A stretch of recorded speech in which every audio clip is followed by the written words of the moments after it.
కొద్దిసేపటి క్రితం లోక్సభ మూజువాణి ఓటు తోటి విపక్షాల నిరసనల మధ్యనే ఆదాయ పన్ను చట్ట సవరణ బిల్లుకు రెండో సవరణకు ఆమోదం తెలుపుతూ మూజువాణి ఓటుతోటి ఆమోదం తెలపడం జరిగింది. ఇది రేపు రాజ్యసభలోకి వెళ్ళడానికి ఆస్కారం కనిపిస్తా ఉంది.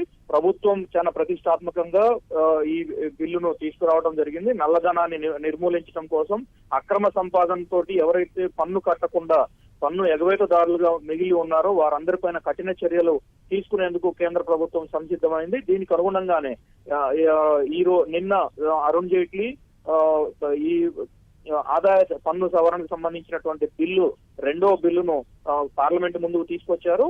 గత శుక్రవారం జరిగినటువంటి అత్యవసర కేబినెట్ భేటీలో దీనికి సంబంధించినటువంటి నిర్ణయాలన్నీ పూర్తి చేసిన తర్వాత, కేంద్ర కేబినెట్ ఆమోదం తెలిపిన తర్వాత కేంద్ర ప్రభుత్వం తీసుకున్నటువంటి నిర్ణయాలకు అనుగుణంగా బిల్లును తయారు చేసి, చట్టానికి సంబంధించినటువంటి సవరణ బిల్లును తయారు చేసి పార్లమెంట్ ముందుకు తీసుకొచ్చిన తర్వాత ఈ రోజు బిల్లుపై చర్చ జరపాలని అధికార పక్షం శతవిధాల ప్రయత్నించినప్పటికీ విపక్షాలు సహకరించకపోవడంతో మూజువాణి ఓటుతోటి ఆదాయ పన్ను చట్ట సవరణకు ఎటువంటి అవకాశం లేకుండా, దానిపైన ఎటువంటి చర్చ లేకుండా విపక్షాల నిరసనల మధ్యనే ఈ బిల్లుకు ఆమోదం తెలపడం జరిగింది. ప్రధానంగా బిల్లులో చూసుకుంటే రెండు రకాల కొన్ని ప్రతిపాదనలు, ప్రధానమైనటువంటి ప్రతిపాదనలు కొన్నింటిని ఈ సందర్భంగా ప్రభుత్వం పొందుపరిచింది. వాటిలో ప్రధానంగా చూసుకుంటే ఎవరైతే తమ వద్ద ఉన్నటువంటి ఆదాయాన్ని ముందస్తుగా చెల్లించి ఇప్పటి వరకు ఉన్నటువంటి ఆదాయాన్ని ఎవరైతే చెల్లించకుండా ఉన్నవారో,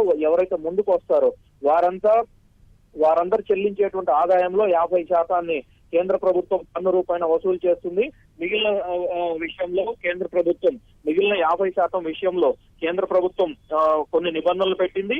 మిగిలిన 50%లో 25% నిధులు, 25% మొత్తాన్ని కేంద్ర ప్రభుత్వం వెంటనే తీసుకుంటుంది. ఆ తర్వాత మిగిలిన 25% ప్రధానమంత్రి కృషి కళ్యాణ యోజన కింద జమ చేసి 4 సంవత్సరాల తరువాత రిజర్వ్ బ్యాంక్ నుంచి ఎవరైతే జమ చేశారో ఆ మొత్తం కూడా తిరిగి ఖాతాదారుల బ్యాంక్ అకౌంట్ లోకి మాత్రం వెళ్లే విధంగా ఒక అవకాశాన్ని కల్పించడం జరిగింది.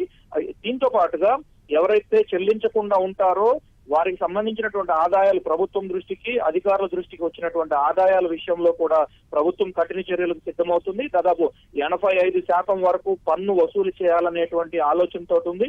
85% వసూలు చేసిన తర్వాత దానిపైన కూడా ఇంకా అవకాశం ఉంటే నల్ల ధనం కింద ఉన్నటువంటి వ్యవహారాలు కావచ్చు, లేదు అక్రమ సంపాదన కింద అనేటువంటి వ్యవహారం కింద దీన్ని పరిగణలోకి తీసుకొని కఠిన చర్యలు తీసుకోవాలనేటువంటి ఒక నిబంధనను రూపొందించడం జరిగింది. దానికి అనుగుణంగానే ఈ రోజు కేంద్ర ప్రభుత్వం పార్లమెంట్ లో ఆమోదించినటువంటి బిల్లులో ఈ అంశాలన్నింటినీ పొందుపరచడం జరిగింది. వీటితో పాటుగా గతంలో ఆదాయ పన్ను చట్టంలో ఉన్నటువంటి 200% ఎవరైతే అధికారుల దాడుల్లో కావచ్చు, అధికారుల దృష్టికి వచ్చిన తర్వాత పరిశీలనలో కావచ్చు, అధికారులు ఇంటి మీద లేదా కార్యాలయాల మీద దాడి చేసే వరకు వేచి చూసేవారు ఎవరైతే ఉన్నారో వారందరిపైన కూడా కఠిన చర్యలు తీసుకోవడంతో పాటుగా అబద్ధపు సాక్ష్యాలు ఇచ్చి అబద్ధపు ప్రచారంతో పాటుగా ఇచ్చేటువంటి ఆధారాలన్నీ కూడా తప్పుడు ఆధారాలు ఇచ్చేటట్లయితే 200% పన్ను విధించడంతో పాటుగా జైలుకు పంపేటువంటి అవకాశాలన్నింటినీ కూడా పూర్తి స్థాయిలో వినియోగించేందుకు కేంద్ర ప్రభుత్వం సిద్ధమవుతుంది.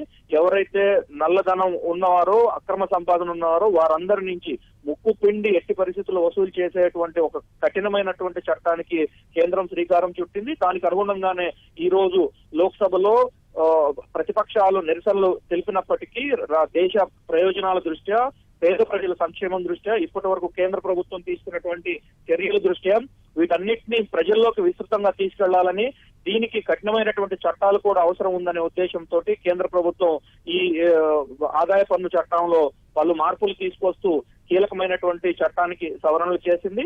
దీన్ని రేపు రాజ్యసభలో ప్రవేశపెట్టి ఆ తర్వాత రాష్ట్రపతి ఆమోదానికి పంపించేందుకు కేంద్రం సిద్ధమవుతా ఉంది. ధన్యవాదాలు అరుణ్.